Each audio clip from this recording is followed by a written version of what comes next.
যদি আপনার ফ্রিজ ঠান্ডা না হয় আর ভিতরে পানি জমে যায় তাহলে যা করবেন, প্রথমে ফ্রিজ 24 ঘন্টার জন্য বন্ধ রাখুন।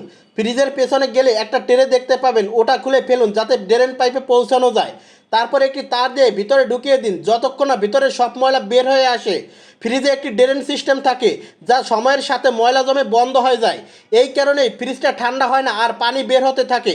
এইভাবেই সহজে সমাধান করতে পারবেন। আর হ্যাঁ, কমেন্টে জানান আপনি আগে এটা জানতেন কি না।